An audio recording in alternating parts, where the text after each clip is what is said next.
Hello everybody! How are we adjusting to our new way of life? Now, if you're anything like me, you're going to be at home a lot and you'd like something to do. So, I have come up with a plan because what better time to do some practice than while we're at home. It's going to give you something to do each day. It's going to give me something to do each day when I make some videos for you. So, down below you will find a link to download a warm-up routine I have pieced together for you guys.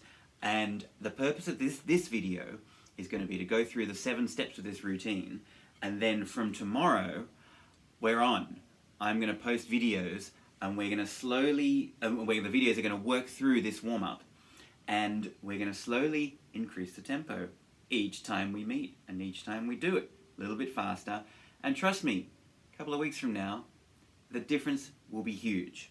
Okay, so download the sheet, and here we go, talking about each of these parts, because you're going to want to play each of these 7 sections automatically. You're going to want them just going automatically, and eventually we're going to move from one to the other with no break. So the idea of this routine is that we're just going to play 5 minutes, 10 minutes, whatever we decide, and at the end of that, you're warmed up. You've done some practice. You're going to slowly increase that speed and get better.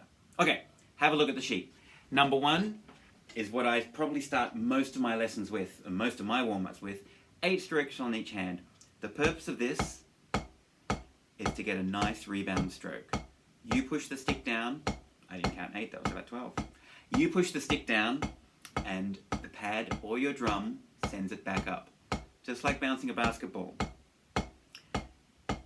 You send the ball down, and the floor sends it back up, okay? Your hand naturally adjusts to receive that ball when it's at the top and push it back down again. That's all that's happening here. Okay, 8 on a hand. 4 on a hand, exactly the same. We just switch back a bit quicker. Nothing complicated there. Okay, we move to single strokes number 1.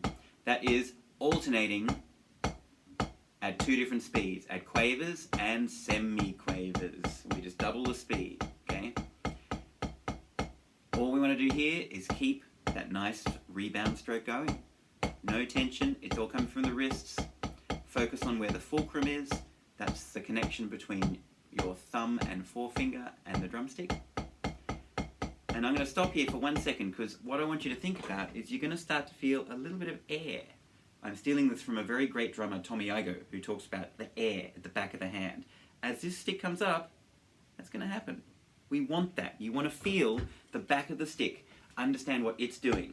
So when we're alternating these semi-quavers, single strokes, there's going to be some air at the back of the hand. Okay? Now single strokes number 2 moves onto one hand starts, and that's 8 on a hand, and then we start semi-quavers with the other hand. Okay? And then that naturally lets us come to the other hand. This is actually my favorite exercise. Those semi-quavers started with the right hand, and we're back at the beginning. Okay? What you want to notice here is that when you're alternating, the hands are actually going at the speed we were doing at the very beginning. They're going at that speed, even when they're going together. Okay? Okay, alright. Next one, we go back to alternating, and this time we just move to double strokes. Now, we're going to start at a speed that lets us just do these as nice articulated double strokes. No bounces, no problems, just do it. It's a little sort of, just a quick snap. Well, I don't want to even use the word snap because that suggests we're going to be tense. But just a quick little flick of the wrist gets you those 2 strokes with each hand, those guys. And then we put them together. Okay, single paradiddle. If you don't know your paradiddle, nothing else, the most important thing that's going to happen over this time we're all at home is you're going to learn your paradiddle. Okay? I like to alternate it with this bar of single strokes just to relax, so we can panic about the paradiddle, well, when we're first learning it, and then we can relax. Okay? So, learn the paradiddle. It is 2 singles and a double. Singles, double. Singles, double. Single, double. And lots of drummers, if you ask them, this is the rudiment, the paradiddle. So get it in there. Now, the final thing of this warm-up is going to be a combination, and notice that all the same rhythm, okay? Straight semi-quavers. And the key is just try and make them sound the same. Now, it's probably impossible to make them sound exactly the same, just due to differences in the stick sound and where you're hitting on the drum and all of that, but that's the goal. So we have singles, moves to doubles, moves to a paradiddle, and then we repeat. Even I had a little bump there. It's harder than we think.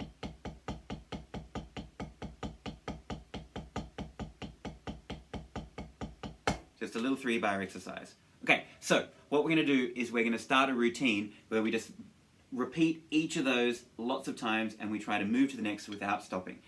I'm going to start here.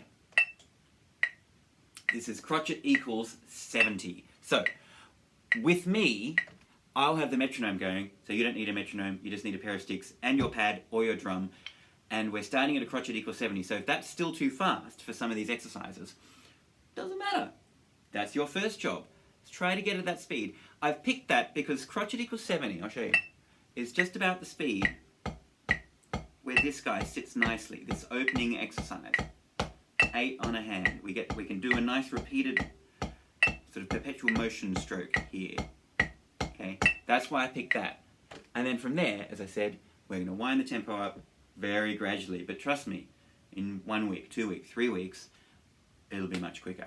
Okay, grab the sheet, it's down below, tell your friends, find me via my website, and I'll see you soon.